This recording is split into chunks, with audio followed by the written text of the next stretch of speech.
नमस्कार। आज का हमारा टॉपिक रहेगा अम्ल, क्षारक और लवण। क्लास 10th की विज्ञान की एनसीईआरटी बुक हमने शुरू की थी, जिसमें पहला अध्याय था रासायनिक अभिक्रिया और रासायनिक समीकरण। वो अध्याय हमने पिछली क्लास में कंप्लीट कर लिया था। अगला अध्याय जो है वो आज की क्लास में देखेंगे, अध्याय 2 जो है इसका नाम है अम्ल, क्षारक और लवण। अम्ल को हम इंग्लिश में बोलते हैं एसिड, क्षारक कहलाते हैं बेस और लवण जो हैं उन्हें कहा जाता है सॉल्ट्स। अब देखिए, अम्ल इंग्लिश में शब्द है एसिड। ये एसिड शब्द जो है किस भाषा से लिया गया है? लैटिन भाषा से। और इस एसिड का अर्थ होता है खट्टा। तो यहाँ से आपको पता चलता है कि अम्ल स्वाद में कैसे होते हैं? खट्टे होते हैं। हमारे भोज्य पदार्थों में भी कई पदार्थ ऐसे होते हैं जो स्वाद में खट्टे हैं, और उनमें आप देखेंगे कि अम्ल पाया जाता है। जैसे कि खट्टा दूध है या दही है, उसमें अम्ल पाया जाता है जिसे हम बोलते हैं लैक्टिक अम्ल। टमाटर स्वाद में खट्टा होता है, उसमें एक अम्ल पाया जाता है जिसका नाम है ऑक्जेलिक अम्ल। इमली स्वाद में खट्टी होती है, उसमें अम्ल पाया जाता है टार्ट्रिक अम्ल। तो इससे आपको पता चला कि खट्टा स्वाद जो है वो अम्ल का होता है। उसके बाद आगे देखेंगे, अम्ल जो हैं नीले लिटमस को किस में बदल देते हैं? लाल में। अब यहाँ देखिए, लिटमस पेपर जो है या लिटमस पत्र कह दीजिए, दो कलर का होता है, एक तो लाल रंग का होता है और एक नीले रंग का। दूसरी चीज इसमें ध्यान रखनी है, लिटमस पेपर क्या है? सूचक है, जो हमें ये बताता है कि कोई घोल अम्लीय है या क्षारीय है। तो यहाँ देखेंगे, अम्ल नीले वाले लिटमस पेपर को किस में बदल देते हैं? लाल में। और क्षार जो है वो लाल लिटमस को किस में बदलते हैं? नीले में। अब ये चीज एग्जाम में कंफ्यूज ना हो, उसके लिए आपको एक छोटी सी ट्रिक याद करनी है। अनिल शब्द याद कर लीजिए। अनिल में अ से बनाइए अम्ल, नी से बनाएंगे नीला, और ल से बनाइए लाल। तो अम्ल नीले लिटमस को किस में बदल देता है? लाल में।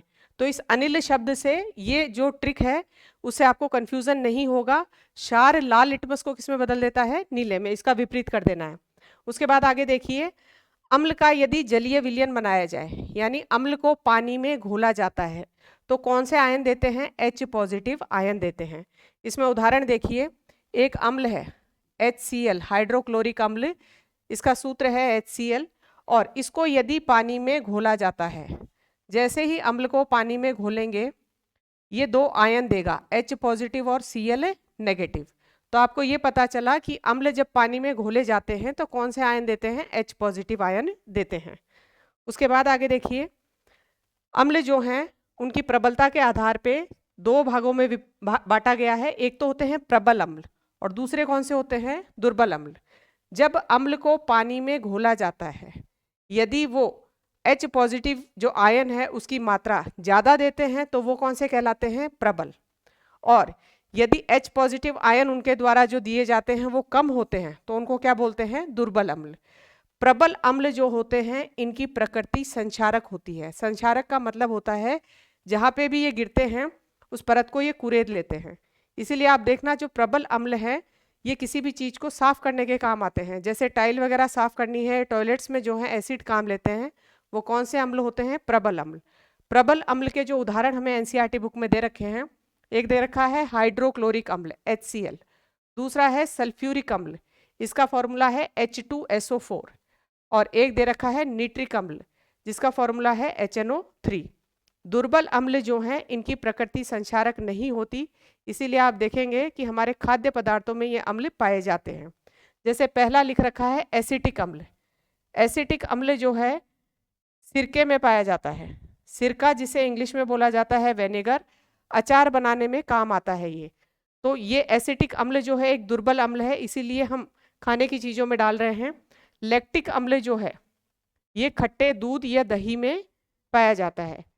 ऑक्जेलिक अम्ल किस में मिलता है? टमाटर में मिलता है। तो दुर्बल अम्ल जो है खाद्य पदार्थों में मिल रहे हैं, जबकि प्रबल अम्ल जो है उनकी प्रकृति कैसी होती है? संक्षारक होती है। लेकिन इसमें एक चीज और देखिए, आपको पाचन तंत्र पढ़ाया गया था। हमारे जो स्टमक यानी उदर के अंदर या आमाशय की बात करें, उसमें एक अम्ल निकलता है, उसका नाम क्या है? HCl। इसलिए जठर रस की प्रकृति बताई थी कैसी होती है? अम्लीय होती है। और पूरा आपको समझाया भी गया था, इसमें यह बताया गया था कि आमाशय के अंदर अम्ल निकल रहा है, और इस अम्ल के द्वारा जो है ये आमाशय की दीवार जो है वो सुरक्षित क्यों रह रही है? तो इसमें बताया था श्लेष्मा एक झिल्ली होती है, श्लेष्मा की परत, म्यूकस की परत जो है आमाशय की दीवार को इस अम्ल से भी सुरक्षित रखती है, और एक एंजाइम भी था जिसका नाम था पेप्सिन, उससे भी सुरक्षित रखती है। उसके बाद इसमें आगे देखिए, सांद्र अम्ल और तनु अम्ल। सांद्र का मतलब होता है गाढ़ा घोल, गाढ़ा घोल यानी पानी की मात्रा क्या होनी चाहिए? कम होनी चाहिए, इसको इंग्लिश में हम बोलते हैं कंसंट्रेट। और तनु अम्ल यानी पतला घोल, इसमें पानी की मात्रा क्या मिलेगी? ज़्यादा मिलेगी, इसको इंग्लिश में बोलते हैं डाइल्यूट। तो देखिए, सांद्र अम्ल वो है जिसमें अम्ल की तो मात्रा अधिक है और पानी की मात्रा क्या है? अल्प मात्रा, थोड़ा सा पानी डाला हुआ है। उसके बाद तनु अम्ल में आप देखेंगे अम्ल की मात्रा अल्प है और जल की मात्रा क्या है? अधिक है। तो अम्ल का वर्गीकरण दो प्रकार से किया गया है, एक तो प्रबल और दुर्बल।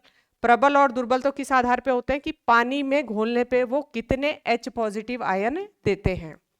और यहाँ है सांद्र और तनु, इसका मतलब उस अम्ल के अंदर पानी कितना मिला रखा है। पानी कम है तो वो सांद्र है, और पानी की मात्रा यदि ज्यादा है तो वो कैसा है? तनु अम्ल है। उसके बाद आगे देखिए, इसमें क्षारक, जिसको हम इंग्लिश में क्या बोलते हैं? बेस कहते हैं। ये स्वाद में कैसे होते हैं? कड़वे होते हैं। और ये लाल लिटमस को किस में बदलते हैं? नीले लिटमस में। ट्रिक हमने याद कर ली थी, अनिल वाला शब्द है उसी को उल्टा करना है। लाल लिटमस को नीले में बदलने वाले कौन होंगे? क्षारक होंगे। और ये जलीय विलयन में कौन से आयन देंगे? OH negative. अब क्षारक जो है इसका उदाहरण बताते हैं, सोडियम हाइड्रोक्साइड, ये एक क्षारक है, बेस है। इसको जैसे ही हम पानी में घोलेंगे इसमें दो आयन निकलेंगे, एक तो Na पॉजिटिव और दूसरा कौन सा है? OH negative. तो यहाँ से आपको पता चला क्षारक जो है पानी में घोलने पे कौन से आयन देते हैं? OH negative. उसके बाद आगे देखिए, प्रबल क्षारक और दुर्बल क्षारक। यहाँ पे भी प्रबल और दुर्बल क्षारक उसी आधार पे हैं कि पानी पे घोलने पे OH नेगेटिव की यदि ज़्यादा मात्रा देते हैं तो वो कौन से होंगे? प्रबल क्षारक होंगे, और यदि कम मात्रा देते हैं तो वो कौन से होंगे? दुर्बल क्षारक। और NCERT में आपके जो उदाहरण दे रखे हैं प्रबल क्षारक के, वो एक तो है सोडियम हाइड्रोक्साइड, पोटेशियम हाइड्रोक्साइड, और कौन सा है? Calcium hydroxide. तो ये तो है प्रबल क्षारक। और दुर्बल क्षारक में यदि देखेंगे तो अमोनियम हाइड्रोक्साइड कैसा है? दुर्बल क्षारक है। उसके बाद इतनी देर तो हमने पढ़ा क्षारक। अब एक शब्द है क्षार, जिसको हम इंग्लिश में बोलते हैं अल्कली। जो क्षारक पानी में घुल सकते हैं, जल में घुलनशील क्षारक को हम क्या बोलते हैं? क्षार बोलते हैं। यानी आपको पता चला, इस तरीके से देख सकते हैं कि ये सारे क्षारक हैं। अब इनमें से जो क्षारक पानी में घुल सकते हैं उनको हम क्या कहते हैं? क्षार कहते हैं। अब जरूरी नहीं है सारे घुलेंगे, तो पता चला कि सभी क्षार तो क्षारक हैं, सारे जो क्षार हैं वो क्षारक हैं, क्योंकि पानी में घुलने वाले क्षारक को ही क्या कहा जाता है? क्षार।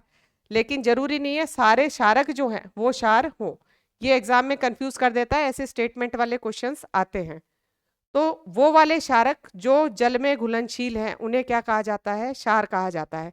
खाली क का फर्क है, इसमें ध्यान रखिए। सोडियम हाइड्रोक्साइड, पोटेशियम हाइड्रोक्साइड और मैग्नीशियम हाइड्रोक्साइड, ये सब जल में घुलनशील हैं, इसलिए इनको क्षार भी कहा जाता है। अगला है लवण। अब हमने दो चीजें पढ़ी, एक तो पढ़ा अम्ल और एक पढ़ा क्षारक।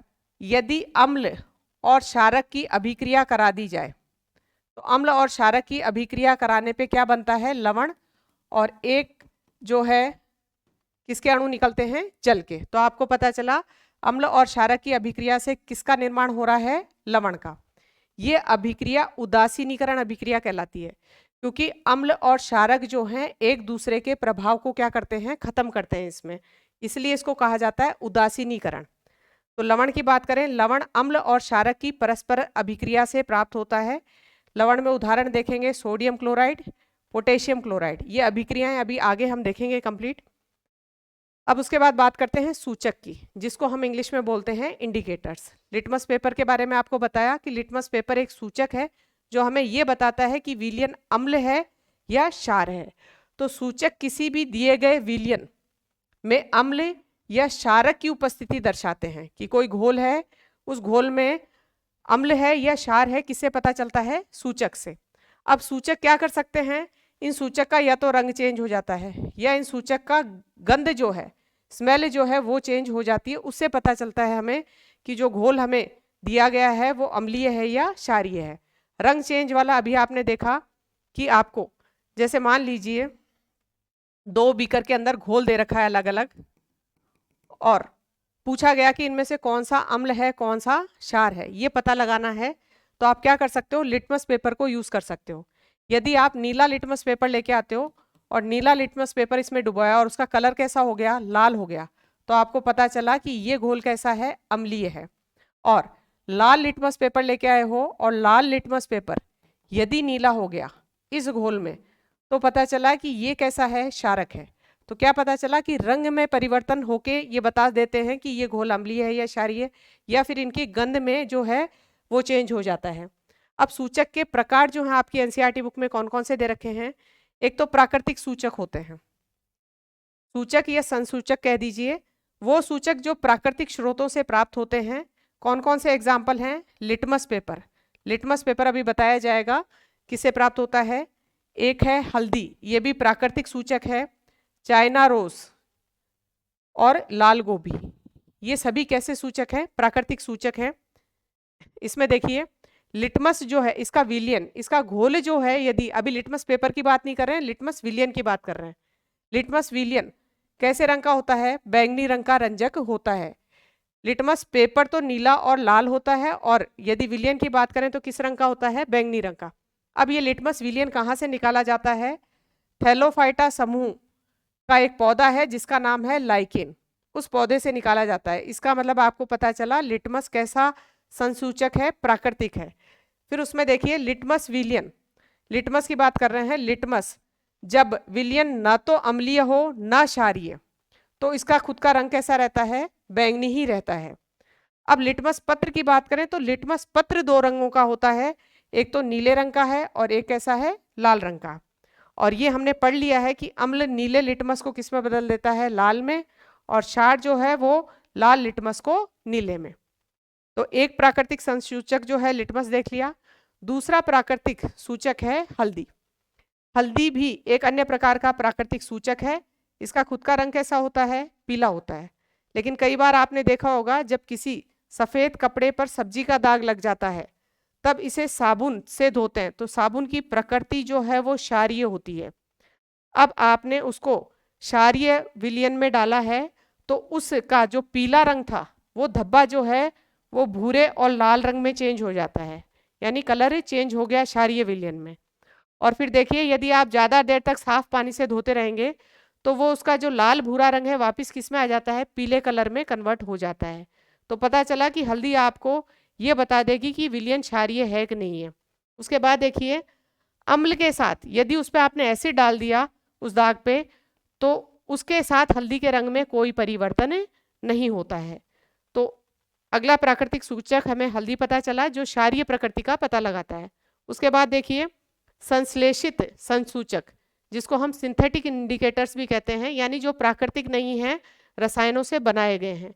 वे सूचक जो प्राकृतिक नहीं होते अपितु ये रासायनिक पदार्थों द्वारा बनाए जाते हैं। एनसीईआरटी में जो 2 उदाहरण दे रखे हैं, एक रसायन तो है मिथाइल ऑरेंज और एक है फिनोफ्थिलीन, ये याद रखने हैं। इनका उपयोग भी अम्ल और क्षार की जांच के लिए किया जाता है। अब आगे देखिए, एक होते हैं गंधीय संसूचक, या इंग्लिश में बोलते हैं ऑल्फैक्टरी इंडिकेटर्स। ऑल्फैक्टरी यानी जिनकी स्मेल में चेंज हो जाता है, जैसे ही उनको अम्लीय क्षारीय विलयन में डाला जाता है तो उनकी गंध जो है, स्मेल चेंज हो जाती है, उससे पता लगता है कि घोल अम्लीय है या क्षारीय है। तो कुछ ऐसे पदार्थ जिनकी गंध अम्लीय या क्षारकीय माध्यम में बदल जाती है, ऐसे पदार्थों को हम क्या बोलते हैं, गंधीय सूचक कहते हैं। अब इसमें उदाहरण दे रखे हैं आपको, वेनिला है, प्याज है, लौंग है। तो एग्जाम में क्वेश्चन एक तो इस तरीके से आ सकते हैं कि प्राकृतिक संसूचक कौन से हैं, फिर उसके बाद दूसरे क्वेश्चन आपको पूछा जा सकता है कि कृत्रिम या संश्लेषित संसूचक कौन से हैं। गंधीय संसूचक भी पूछे जा सकते हैं जिनकी गंध में परिवर्तन से हमें ये पता चलता है कि विलयन अम्लीय है या क्षारीय है। एक होते हैं सार्वत्रिक सूचक, जिसको इंग्लिश में बोलते हैं यूनिवर्सल इंडिकेटर्स। अभी तक जो इंडिकेटर्स हमने पढ़े हैं वो खाली ये बताता है कि विलयन अम्लीय है या क्षारीय, लेकिन ये नहीं बताता कि कितना प्रबल अम्लीय है या कितना प्रबल क्षारीय है, यानी उसकी स्ट्रेंथ कितनी है, पावर कितनी है। तो ऐसे संसूचक जो ये भी बता दें कि घोल अम्लीय है, क्षारीय, साथ साथ उसकी प्रबलता भी बता दें, उन्हें हम क्या बोलते हैं, सार्वत्रिक सूचक। तो देखिए सार्वत्रिक सूचक अनेक सूचकों का मिश्रण है। पहली बात तो इसमें लिटमस, मिथाइल ऑरेंज, फिनोफ्थलीन आदि जैसे सूचकों के उपयोग से किसी विलयन की अम्लीय और क्षारीय प्रकृति का पता लगाया जा सकता है। प्रकृति भी पता लगा ली, परंतु इस सार्वत्रिक सूचक के प्रयोग से अम्ल और क्षारक की प्रकृति के साथ साथ उनकी प्रबलता का माप भी पता चलता है। तो ये चीजें आपको ध्यान रखनी है।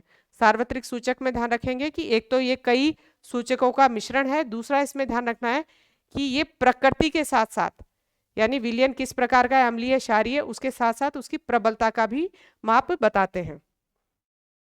उसके बाद आगे देखिए, ये आपकी बुक में दे रखे हैं प्राकृतिक सूचक जो है, जैसे लिटमस पेपर है। लिटमस पेपर यदि अम्ल के साथ कैसा हो जाता है, लाल, नीले रंग का लिटमस जो है वो लाल रंग का हो जाता है। और क्षार जो है, क्षार में लिटमस पेपर लाल वाला किस कलर में हो जाता है, नीले रंग में। उसके बाद प्राकृतिक सूचक में एक है लाल पत्ता गोभी का रस। अम्ल के साथ इसका कलर लाल ही रहता है, लेकिन क्षारीय विलयन में इसका कलर कैसा हो जाता है, हरा हो जाता है।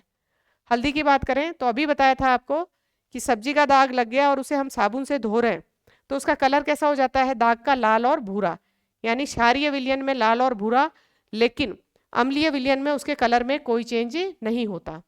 एक हाइड्रेंजिया का फूल होता है, वो भी प्राकृतिक सूचक है। अम्ल के साथ उसका रंग नीला और क्षार के साथ उसका रंग कैसा होता है, गुलाबी। उसके बाद कृत्रिम सूचक पड़े फिनोफ्थलीन और कौन सा है, मिथिल ऑरेंज। फिनोफ्थलीन जो है अम्ल के साथ इसका कलर कैसा हो जाता है, रंगहीन, और क्षार के साथ इसका रंग कैसा रहता है, गुलाबी, यानी अम्ल के साथ कलर इसका उड़ जाता है। अम्लीय घोल में यदि फिनोफ्थलीन को डाला गया तो इसका कलर उड़ जाएगा। मिथाइल ऑरेंज जो है इसका अम्ल के साथ कलर रहता है लाल और क्षार के साथ कलर रहता है पीला। यहाँ से सीधे क्वेश्चंस आ सकते हैं। उसके बाद देखिए प्याज के रस की बात करें। प्याज का जो रस है उसको यदि अम्लीय विलयन में डाला जाए तो उसकी गंध जो है और तीक्ष्ण हो जाएगी और तीखी हो जाएगी। और प्याज के रस को यदि क्षारीय घोल के अंदर डाला जाए तो कोई गंध नहीं आएगी। उसके बाद वेनिला की बात करते हैं। वेनिला यदि एसिड में डाला जाए तो समान गंध रहती है जैसी वेनिला की आती है, लेकिन क्षार में डाला जाए तो कोई गंध नहीं आएगी। लौंग का तेल जो है अम्ल में समान गंध रहेगी, लेकिन क्षार में कोई गंध नहीं रहेगी। तो ये आप जो गंधीय सूचक देखेंगे, इन सबकी जो गंध है वो क्षारकीय माध्यम में क्या हो जाती है, खत्म हो जाती है। तो इस तरीके से ये आपको सारणी ध्यान रखनी है। उसके बाद आगे देखिए अम्ल और क्षार के रासायनिक गुण। रासायनिक गुण देखेंगे कि हम किस तरीके से ये अभिक्रिया करते हैं। सबसे पहले अम्ल और क्षार की जो अभिक्रिया है वो किसके साथ देखेंगे, धातु के साथ। अब यहाँ देखिए अम्ल को यदि धातु से अभिक्रिया कराई जाती है तो एक तो लवण बनता है और एक कौन सी गैस निकलती है, हाइड्रोजन गैस निकलती है। इसमें ये चीज़ ज़्यादा इंपॉर्टेंट है कि अम्ल को जब धातु के साथ अभिक्रिया कराते हैं तो कौन सी गैस निकलती है, हाइड्रोजन। वैसे ही क्षारक जो है उसको भी धातु के साथ अभिक्रिया कराओगे तो सेम वही होगा, लवण बनेगा और कौन सी गैस निकल रही है, हाइड्रोजन। ये अभिक्रियाएं याद नहीं करनी है, नहीं पूछी जाएंगी। मेन चीज़ ये है कि अम्ल और क्षारक की यदि धातु के साथ अभिक्रिया कराई जाती है तो कौन सी गैस निकल रही है, हाइड्रोजन गैस। एक अभिक्रिया देख लेते हैं।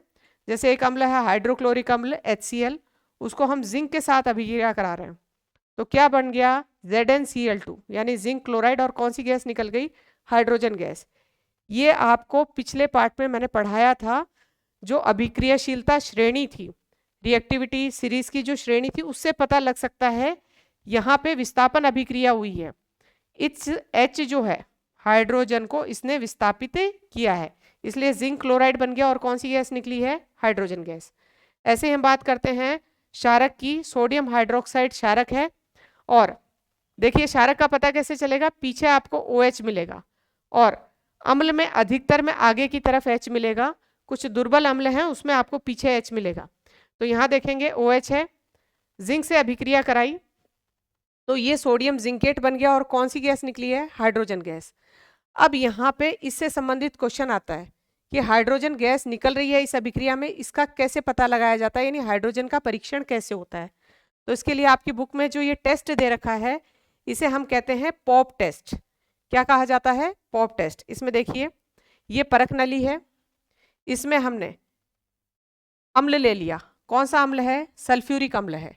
हम क्या करा रहे हैं? अम्ल की धातु के साथ अभिक्रिया और जिंक के दानेदार टुकड़े डाल दिए, यानी अम्ल और धातु अभिक्रिया करेंगे और फिर उसके बाद यहाँ एक प्रवाह नली लगा रखी है, उसमें एक गैस निकल के आ रही है और वो गैस कौन सी? अभिक्रिया में देखा कौन सी गैस निकलती है? Hydrogen gas.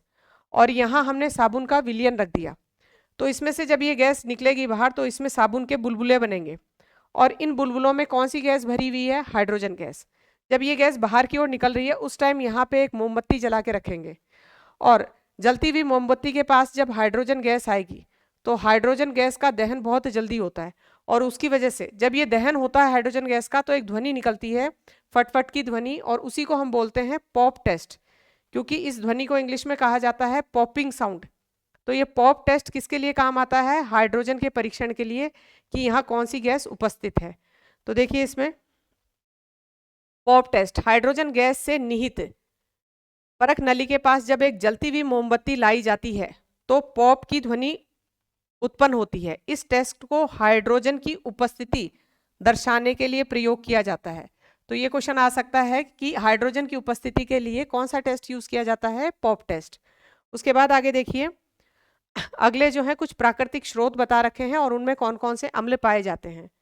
जैसे आपको बताया था सिरका या इंग्लिश में विनेगर जो अचार बनाने के काम आता है, उसमें कौन सा अम्ल होता है? एसिटिक अम्ल, स्वाद में खट्टा होता है। संतरा जो है इसमें कौन सा अम्ल पाया जाएगा? सिट्रिक अम्ल। इमली के अंदर, इमली का इंग्लिश में नाम होता है टेमेरिंड और इसमें जो अम्ल पाया जाता है वो है टार्ट्रिक अम्ल। टमाटर के अंदर, टमाटर के रस के अंदर जो अम्ल होता है उसका नाम है ऑक्जेलिक अम्ल। खट्टा दूध या दही जो है उसमें कौन सा अम्ल है? लैक्टिक अम्ल। नींबू भी स्वाद में खट्टा होता है, उसमें अम्ल पाया जाता है सिट्रिक अम्ल। चींटी जो है उसके काटने से दर्द या जलन महसूस जो हमें होती है उसके डंक में एक अम्ल पाया जाता है, उसका नाम है मिथेनोइक अम्ल। इस मिथेनोइक अम्ल को फॉर्मिक अम्ल भी कहते हैं। नेटल जो है एक जंगली पौधा है और उस पौधे के पत्तों पर डंक से बने हुए होते हैं, बाल से बने हुए होते हैं, उनके यदि हमारा हाथ लग जाता है तो खुजली चल जाती है या फिर इसमें जलन महसूस होती है, तो वो नेटल का जो डंक है उसमें भी कौन सा अम्ल है? मिथेनोइक अम्ल। ये भी सारणी आपकी एनसीईआरटी बुक में दी गई है।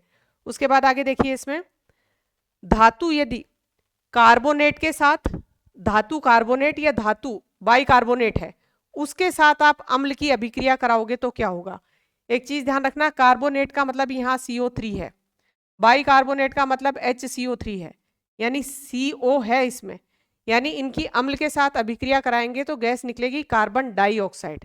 अभी जस्ट पहले हमने देखा कि अम्ल की अभिक्रिया जब किससे कराई गई? धातु से, खाली धातु से कराई गई तो कौन सी गैस निकली? हाइड्रोजन।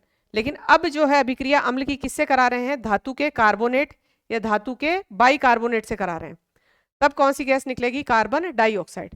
तो अम्ल जो है वो धातु के कार्बोनेट से अभिक्रिया कराते हैं तो लवण बनेगा, कौन सी गैस निकल रही है? कार्बन डाइऑक्साइड और जल के अणु निकल रहे हैं। अम्ल का धातु के बाइकार्बोनेट के साथ अभिक्रिया कराएंगे तो फिर वही सेम चीजें, और कौन सी गैस निकल रही है? Carbon dioxide. फिर ध्यान रखना है, यहाँ अभिक्रियाएं याद नहीं करनी है, आपको ये ध्यान रखना है कि धातु का कार्बोनेट हो, जैसे कि सोडियम कार्बोनेट, या धातु का बाइकार्बोनेट यानी सोडियम बाइकार्बोनेट, उसकी यदि अम्ल के साथ अभिक्रिया कराई जाती है तो एक गैस निकलती है जिसका नाम है कार्बन डाइऑक्साइड। अब यहाँ पे भी इस अभिक्रिया के दौरान ये गैस निकल रही है, कैसे पता लगाया जाएगा कि वो गैस कार्बन डाइऑक्साइड ही है? जैसे हाइड्रोजन का पता किससे लगाया गया था? पॉप टेस्ट से, वैसे कार्बन डाइऑक्साइड के लिए भी टेस्ट होता है, अभी बताएंगे उसे। एक चीज ध्यान रखनी है आपको, धातु का कार्बोनेट हो या बाइकार्बोनेट हो वो क्षार के साथ कोई अभिक्रिया नहीं करता। तो क्षार के साथ कौन अभिक्रिया नहीं कर सकते हैं? धातु के कार्बोनेट और धातु के बाइकार्बोनेट, इनकी अभिक्रिया क्षार के साथ नहीं होती है। अब देखिए इसमें कार्बन डाइऑक्साइड की जांच कैसे होगी? सेम उसी तरीके से जिस तरीके से हमने परख नली में अभिक्रिया कराई, फिर प्रवाह नली से जो गैस निकलेगी उस गैस में जो उत्पादित कार्बन डाइऑक्साइड है उसको यदि हम चूने के पानी में प्रवाहित कराते हैं उस गैस को, तो चूने का पानी जो है वो कैसा हो जाता है, दूधिया हो जाता है। आपने देखा होगा घर में कई बार व्हाइट वॉश करते हैं और चूना जो है वो हमने पानी में घोल रखा है, तो चूना बाद में जब उसका पाउडर बैठ जाता है तो वो पानी बिल्कुल दूधिया नहीं होता। अब जैसे ही आप उस पानी को घोलते हो, घोलते समय क्या होता है, उसके अंदर कार्बन डाइऑक्साइड मिक्स होती है और मिक्स होने के बाद उसका कलर कैसा आता है, बिल्कुल दूधिया। तो इसमें ध्यान रखिए, ये चूने का घोल है जिसे हम बोल रहे हैं कैल्शियम हाइड्रोक्साइड, और इसमें कौन सी गैस प्रवाहित कराई, कार्बन डाइऑक्साइड। तो इससे क्या बनेगा, कैल्शियम कार्बोनेट। और कैल्शियम कार्बोनेट चूने का जो है फॉर्मूला है चूने के पत्थर का, और इसका कलर कैसा होता है, दूधिया। तो चूने के पानी में या चूने के घोल में यदि कार्बन डाइऑक्साइड गैस प्रवाहित कराई जाती है तो उसका कलर कैसा हो जाता है, दूधिया कलर हो जाता है। यही किसकी जांच है, कार्बन डाइऑक्साइड की। हाइड्रोजन की जांच जो है वो कौन सा टेस्ट है, पॉप टेस्ट। अब इसमें आगे और देखिए, आपकी एनसीईआरटी बुक में ये दे रखा है कि ये जो दूधिया घोल चूने का पत्थर बन चुका है, इसमें यदि कार्बन डाइऑक्साइड और डाली जाएगी तो क्या होगा, ये जल में घुलनशील हो जाएगा। पहले जो बना था वो जल में घुलनशील नहीं है, सफ़ेद जो है अवशेप बन गए थे, लेकिन कार्बन डाइऑक्साइड की मात्रा ज़्यादा डाल दी गई तो वो जल में घुलनशील यानी कैल्शियम बाइकार्बोनेट बन जाता है। उसके बाद आगे देखिए, इसमें उदासीनीकरण अभिक्रिया। उदासीनीकरण अभिक्रिया जिसको इंग्लिश में हम बोलते हैं न्यूट्रलाइजेशन रिएक्शन, यानी एक दूसरे के प्रभाव को क्या किया जाता है, उदासीन। अम्ल और क्षारक की परस्पर अभिक्रिया होती है, और अम्ल और क्षारक अभिक्रिया करके एक तो लवण बनाते हैं और क्या बनाते हैं, जल बनाते हैं।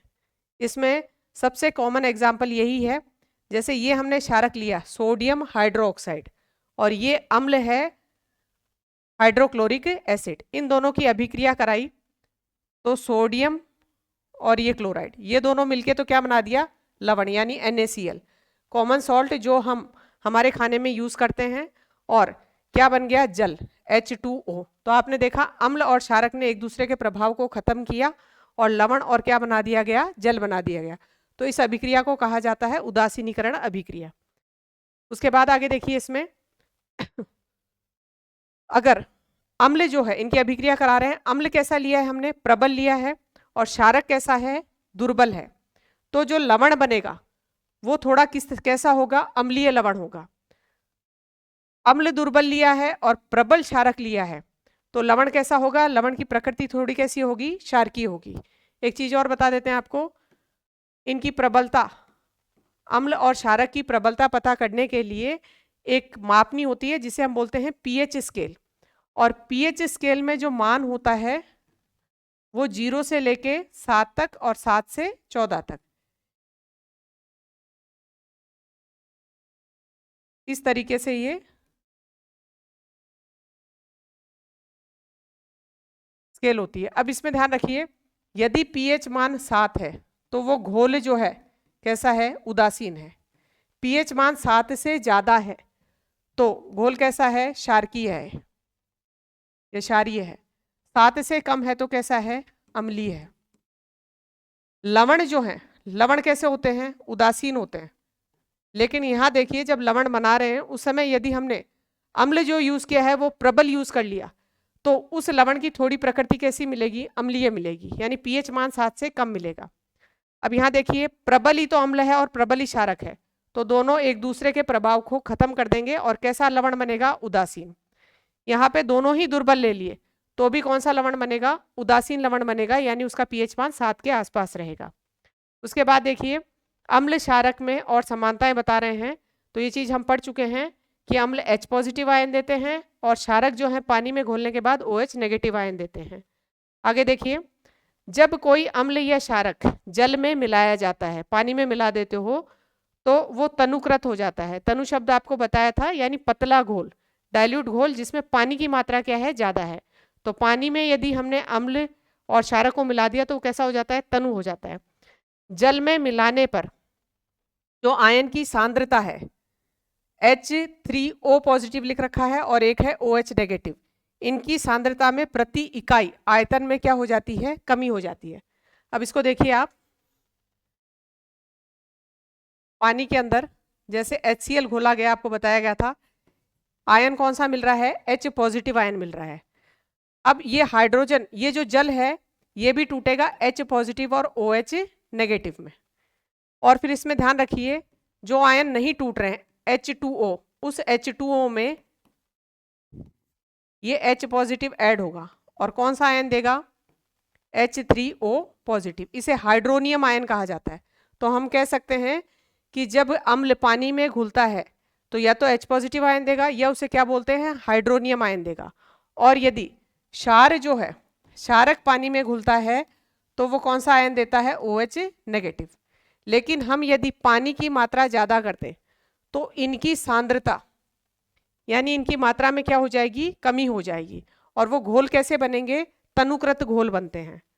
अब आगे देखिए, इसमें दे रखा है कि क्षार और अम्ल की प्रबलता कैसे पता लगा रहे हैं?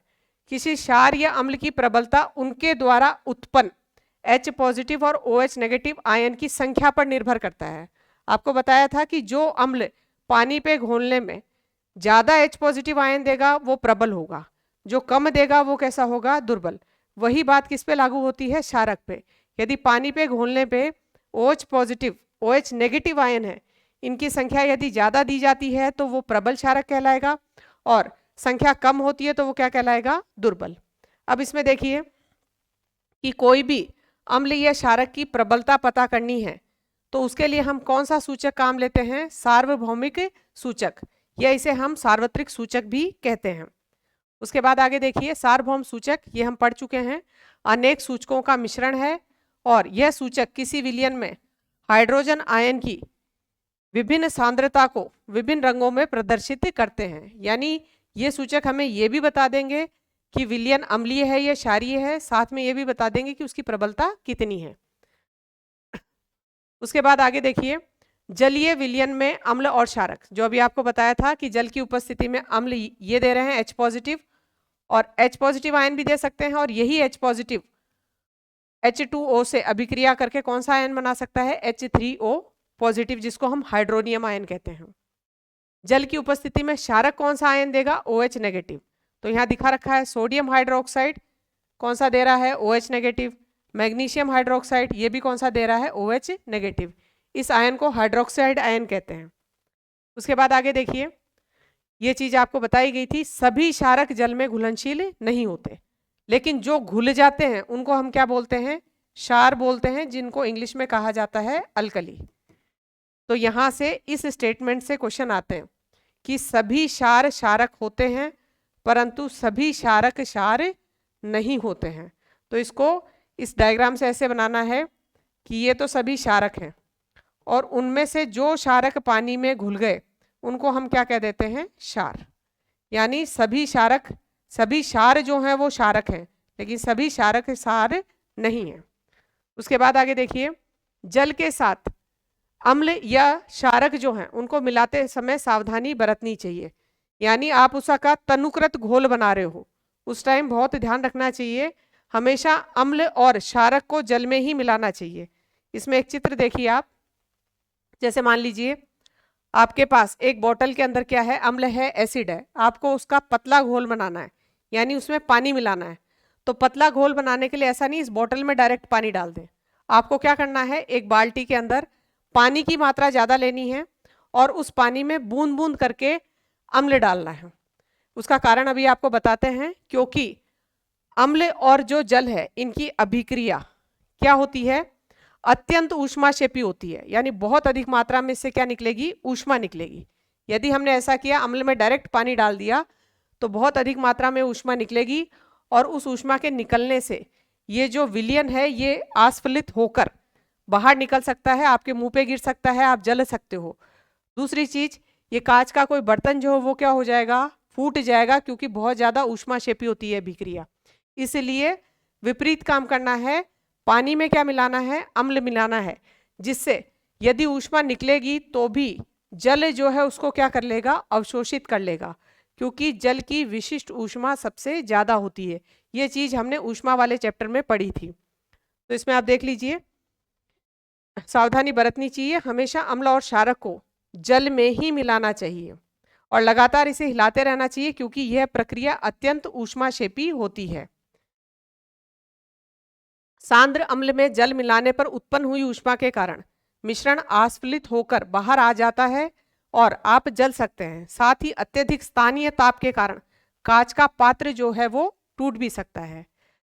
तो ये सारी चीजें आपको अम्ल और क्षारक के बारे में बता दी हैं। अभी बहुत सी चीजें इस अध्याय में बाकी हैं जो हम अगली क्लास में देखेंगे। धन्यवाद।